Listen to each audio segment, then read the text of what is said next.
दूसरी राशि केंद्रीय त्रिकोण में पड़ेगी तो वो वहाँ का फल करेगी। वहाँ का फल करेगा। ये तो बहुत ही तगड़ा फार्मूला है। हाँ, और ये बहुत कारगर है और ये प्राचीन शास्त्रों में मिलती है। आजकल लोग इसका ज्यादा अच्छा, इसमें एक चीज बताइए, वर्णन जैसे नहीं करते। जैसे ये शुक्र की राशि है तुला, अब इसमें शनि जो है वो नैसर्गिक राजयोग कारक है। हाँ, नैसर्गिक राजयोग कारक। तो चतुर्थेश चतुर्थ भाव या पंचम में से कौन सी राशि इसकी शनि की बलवान होगी, इसी कुंडली पे बताइए। अच्छा। और वो किस भाव का फल करेगा, ये एक कैलकुलेशन जो है वो एस्ट्रोलॉजर नहीं कर पाता, हमने देखा।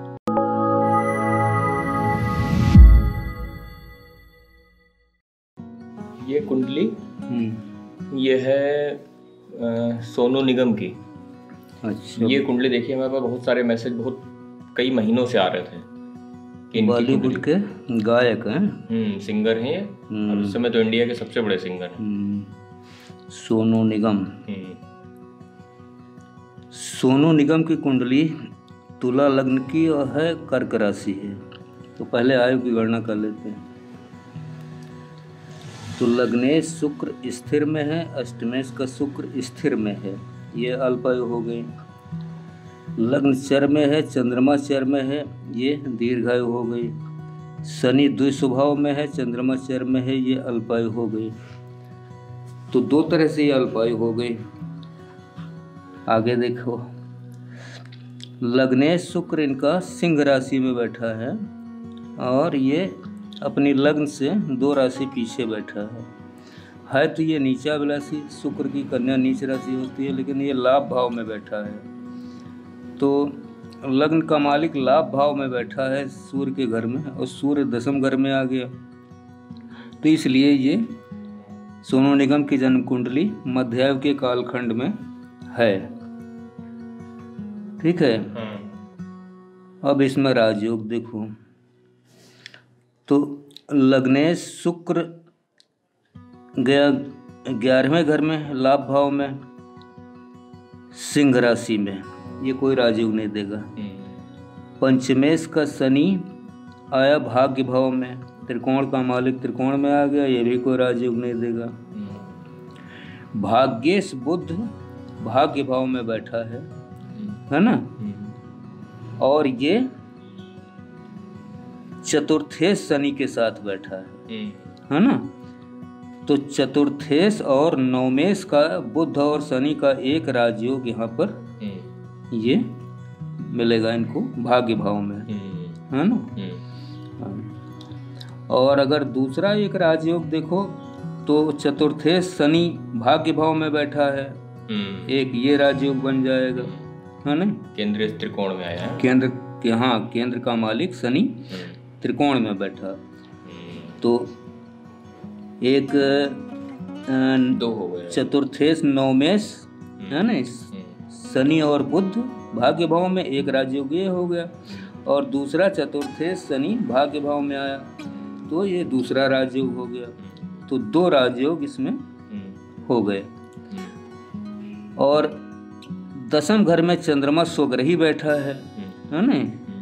तो ये ठीक है, इसके बैठने की स्थिति ठीक है यहाँ पर। और सूर्य यहाँ बैठा है 11वें घर का मालिक, है ना। तो ये तो कोई मतलब नहीं इसका ज़्यादा पड़ेगा, लेकिन चंद्रमा यहाँ पर ठीक है, दशमेश दशम में है, तो ये एक अच्छा फल करेगा।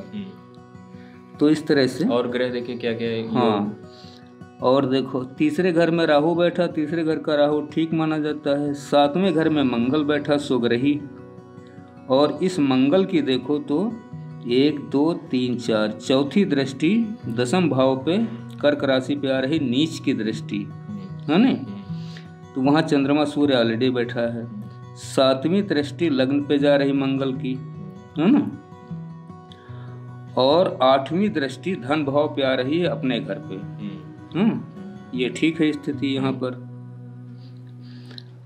अब ये देखो कि सोनू निगम सिंगर कैसे बने।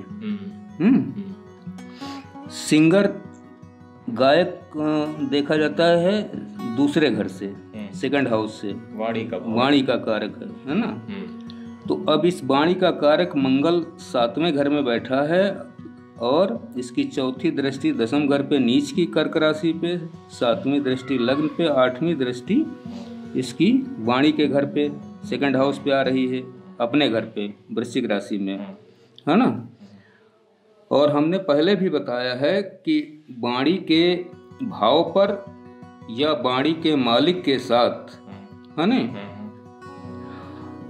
अगर राहु कहीं संबंध बनाएगा तो फिर वो वाणी उसकी प्रखर होगी और ऐसे लोग गायक कलाकार होते हैं। तो देखो मंगल यहाँ बैठा 7वें घर में, राहु तीसरे घर में बैठा, तो राहु की 1 2 3 4 5, राहु की 5वीं दृष्टि यहाँ मंगल पे पड़ रही है ना।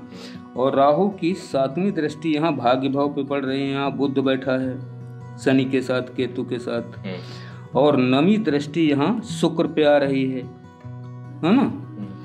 तो इस तरह से ये गायक की जो स्थिति है इनकी, तो सेकंड हाउस का मालिक जो है मंगल 7वें घर में बैठा, इस पे राहु की 5वीं दृष्टि आ रही, इसलिए ये गायक हो गए।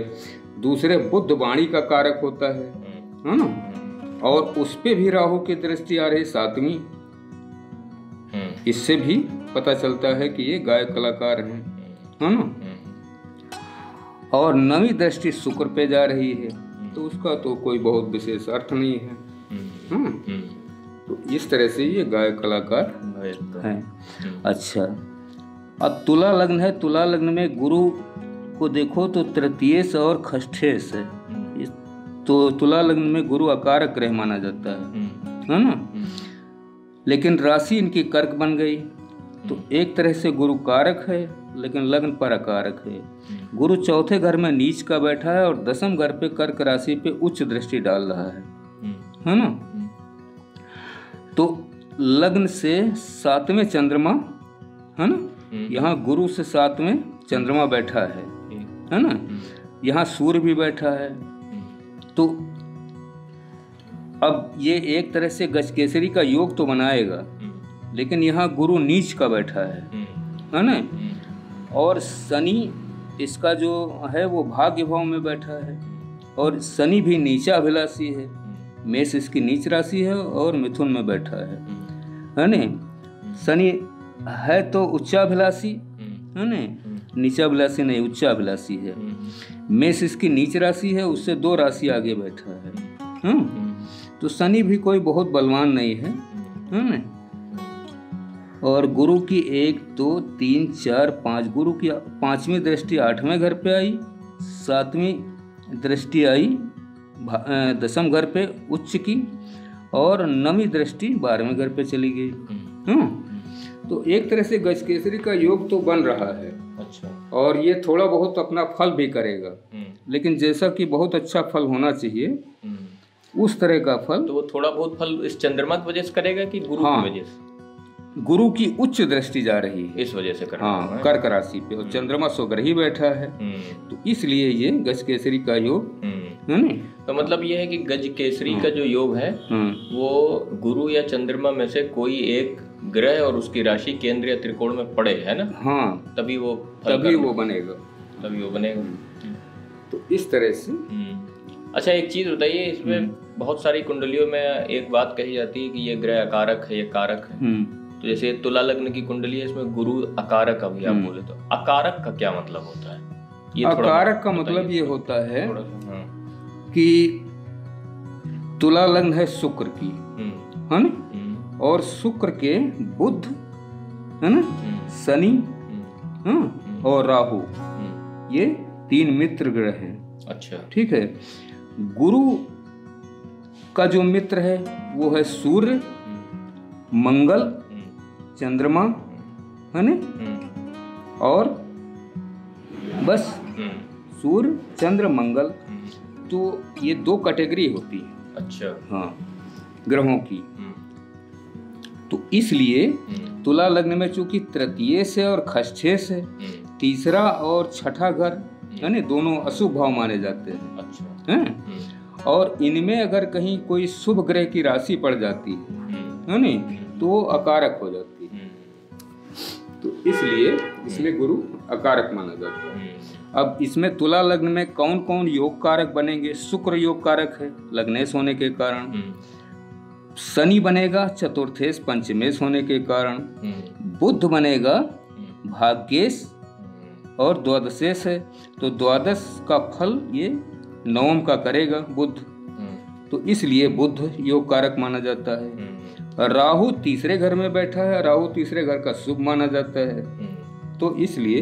अच्छा, तो जैसे इसमें मान लीजिए बुध जैसे है, तो बुध इसकी एक राशि पड़ी त्रिकोण में, दूसरी पड़ गई 12वें में, तो क्या किसी भी ग्रह की जब दो राशियां होती हैं उसमें एक नियम काम करता है। नियम ये काम करता है कि दूसरे घर में जो राशि पड़ी है नी, उसकी जो दूसरी राशि होगी, जैसे ये वृश्चिक राशि है, इसकी दूसरी राशि मेष आई, इस 7वें केंद्र के अंदर आ गई, ठीक है नी, तो ये मंगल का जो वास्तविक फल होगा वो सप्तम घर का होगा। यानी कि कोई भी ग्रह की अगर और 12वें घर का मालिक जैसे यहाँ इसमें बुध है, तो इसकी दूसरी राशि मिथुन आ गई भाग्य भाव में, तो ये 12वें के बजाय भाग्य भाव का फल करेगा। तो यानी कि कोई भी ग्रह जो दो राशियों का स्वामी है, अगर उसकी एक राशि खराब स्थान की है और दूसरी राशि अच्छे स्थान की है, तो वो हमेशा अच्छे स्थान का फल करता है। ये केवल नियम द्वितीयेश और द्वादशेश के साथ है। अच्छा, दूसरे और 12वें घर के मालिक के साथ है, इनके साथ है। यानी कि अगर दूसरे और 12वें घर के मालिक की दूसरी राशि केंद्रीय त्रिकोण में पड़ेगी तो वो वहां का फल करेगी, वहां का फल करेगा। ये तो बहुत ही तगड़ा फॉर्मूला है। और ये बहुत कारगर है और ये प्राचीन शास्त्रों में मिलती है। आजकल लोग इसका ज्यादा अच्छा, इसमें एक चीज बताइए, जैसे नहीं करते। जैसे ये शुक्र की राशि है तुला, अब इसमें शनि जो है वो नैसर्गिक राजयोग कारक है। नैसर्गिक राजयोग कारक। तो चतुर्थेश चतुर्थ भाव या पंचम में से कौन सी राशि इसकी शनि की बलवान होगी, इसी कुंडली पे बताइए। अच्छा। और वो किस भाव का फल करेगा, ये एक कैलकुलेशन जो है वो एस्ट्रोलॉजर नहीं कर पाता, हमने देखा। अब उसमें क्या है, कुछ राजयोग ऐसे बनते हैं जो महाराजयोग कहलाते हैं, है ना। तो जैसे देखो, सिर्फ इसी का बताइएगा और बाकी का ना बताइएगा। तो पहले केंद्र देखा जाता है, ठीक है। तो केंद्र में जैसे यहाँ मकर राशि पड़ी, ठीक, यहाँ कुंभ राशि पड़ी, है ना, तो उसमें ये भी देखा जाता है कि केंद्र या त्रिकोण में से कौन सी राशि मूल त्रिकोण की है। अच्छा, है ना, समझ गया, उसका ज्यादा प्रभाव होता है नी। अब देखो कैसे, अगर थोड़ी देर के लिए मान लो कि शनि अगर यहाँ बैठा होता, ठीक है, तो त्रिकोणेश केंद्र में गया, राजयोग तो देगा, है ना, लेकिन वो उतना प्रभावी नहीं होगा जितना चतुर्थेश त्रिकोण में आ जाएगा, है ना। तो ये स्थिति, तो ये तो सूक्ष्म गणनाएं हैं, ये तो हमने देखा ही नहीं ज्योतिषी को। तो ये बहुत ही सूक्ष्म गणनाएं हैं, है ना। यानी कि ये विज्ञान जितना आसान दिखता है उतना आसान ये है नहीं। सिर्फ 4 किताबें पढ़ लेने से विज्ञान ऐसा नहीं कि ये। अब जैसे इसमें गजकेसरी जो दिख रहा है, तो लोग सीधे सीधे बता देंगे कि गुरु से 7वें चंद्रमा है, गजकेसरी बना रहा है ना। लेकिन अब इसमें देखो तो गुरु नीच का पड़ा हुआ है ना। बस केवल क्या है कि चंद्रमा स्वग्रही कर्क राशि में बैठा 10वें घर में, और गुरु की उच्च दृष्टि कर्क राशि पे जा रही है। तो इसलिए ये गजकेसरी योग काम तो करेगा, लेकिन गुरु नीच का हुआ, तो और हमेशा गजकेसरी गुरु से देखा जाता है। अच्छा, चंद्रमा से नहीं बनता है? नहीं, चंद्रमा से भी देखा जाता है। चंद्रमा से गुरु कहाँ बैठा है, गुरु से चंद्रमा कहाँ बैठा है, इस तरह से। अच्छा, एक चीज और बताइए इस कुंडली पे कि सोनू निगम इधर तकरीबन 10 साल से ये बहुत ही स्पिरिचुअल हो गए हैं। इन्होंने बाकायदा गुरु धारण किया हुआ है, और जब इनके इंटरव्यू सुनिए तो आपको लगेगा कि ये आदमी अब मटेरियल वर्ल्ड से शिफ्ट करके स्पिरिचुअल वर्ल्ड में जा रहा है, और बहुत ही मतलब एकदम जो अच्छा स्पिरिचुअल आदमी हो जाता है ना, बाकायदा बातचीत में, बाकायदा अपने कर्मों में, हर चीज में। अब वो उसका कारण जानते क्या? कि धार्मिक प्रवृत्ति आती है लग्न पर अगर चंद्रमा बैठा हो या चंद्रमा की दृष्टि हो और शनि की दृष्टि हो, तभी ऐसा हो सकता है। तो देखो लग्नेश 11वें घर में बैठा शुक्र और शनि की तीसरी दृष्टि यहाँ पे आ रही है ना, राहु की 9वीं दृष्टि आ रही है। अब ये क्या चीज बताती है? क्या? तो तीसरी दृष्टि शनि की 11वें घर पे, 7वीं दृष्टि तीसरे घर पे, 8, 9, 10 और 10वीं दृष्टि छठे घर पे। ये चीज क्या बताती है? इस कुंडली पर जो सबसे मूल बात है, गूढ़ बात, वो ये है कि शनि की तीसरी दृष्टि लग्नेश पर होने के कारण 11वें घर पे शुक्र पे, ये धार्मिकता तो है इनके अंदर, लेकिन कंफ्यूजन है। हाँ, इनको इस बात का कंफ्यूजन है कि हम धार्मिक हैं नहीं, कि जो हम कर रहे हैं या जो धार्मिकता है संसार के अंदर वो सही है। अच्छा, हाँ। तो इसका मतलब यह है कि अभी तक ये किसी जैसे जिसको कहते हैं एनलाइटेड मास्टर उससे मिले नहीं है। हाँ है? वरना वो बातचीत में और व्यवहार में कंफ्यूजन ना होता। हाँ, तो वो कंफ्यूजन ना होता। अब ये कंफ्यूजन कौन पैदा कर रहा है? कौन कंफ्यूजन पैदा कर रहा है? राहु। अच्छा, है नहीं? राहु की बुध पे दृष्टि आ रही, शनि यहाँ बैठा है, शनि पर भी आ रही है नहीं, और 9वीं दृष्टि लग्नेश शुक्र पर जा रही। तो ये राहु यहाँ पे भ्रमित कर रहा है कि इस तरह से है। और चूंकि पंचमें शनि केतु के साथ बैठा, केतु हमने बताया मोक्ष का कारक ग्रह माना जाता है ना, तो गुरु धारण करना, ज्ञान लेना और गुरु के बताए के अनुसार साधना करना, वो सारे चीजें करेंगे, लेकिन इनको इस बात का पूर्ण रूप से विश्वास नहीं होगा। तो विश्वास तो तब होगा जब आभास हो जाएगा ना। हाँ, तो विश्वास होता है देखने का, अनुभव करने का। तो इसलिए है ऐसी चीज। बाकी तो कुंडली ठीक है हमारे हिसाब से। अच्छा, हमने एक चीज देखी कि इतनी सारी हम लोगों ने कुंडलियां पढ़ी, तो ये जो फिल्म इंडस्ट्री की या बड़े उद्योगपतियों की कुंडलियां हैं, इन कुंडलियों में स्पिरिचुअलिटी का भी उतना ही बड़ा योग होता है। हाँ, बिल्कुल होता है। जितना बड़ा सांसारिक विलासिता का होता है, लोगों का होता है, बिल्कुल होता है, उतना ही बड़ा स्पिरिचुअलिटी का भी योग होता है। वो संतुलन बनाए रखने के लिए, है ना, कि जैसे मान पद बड़ा मिल जाए तो अहंकार ना हो, धन बहुत इकट्ठा हो जाए तो अहंकार न हो। इस कारण से वो एक प्रवज्ञा है नहीं बन जाती है। प्रवज्ञा मिलती ही है इसी कारण से, ताकि किसी तरह का कोई अहंकार मन में ना है। अच्छा, इसमें एक दो चीजें और देखिए, ये वीडियो हो गई लंबी।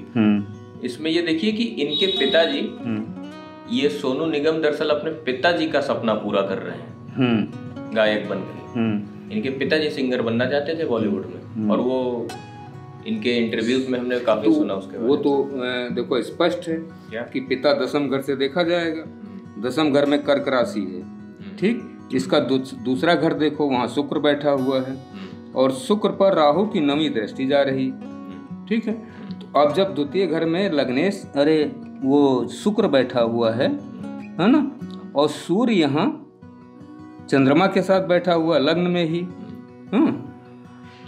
और ये मन का कारक शुक्र है इनकी, वो वाणी के भाव में बैठा है और इस राहु की 9वीं दृष्टि जा रही, इसलिए पिता भी इनके मेरे हिसाब से गायक रहे होंगे। गायक तो थे, है ना, और बढ़िया गायक रहे होंगे। हाँ, अच्छे गायक थे, बस ये था कि वो अब उतना फेमस नहीं हुए, उनको काम नहीं मिला, वो अलग बात। वो क्या ज्यादातर उन्होंने भजन कह रहे हैं, ये जो वो सब होता है ना, जागरण प्रोग्राम है या स्टेज शो, यही सब करते रहे। फिल्मों में उनको गाने नहीं मिला। हाँ, फिर भी ठीक है।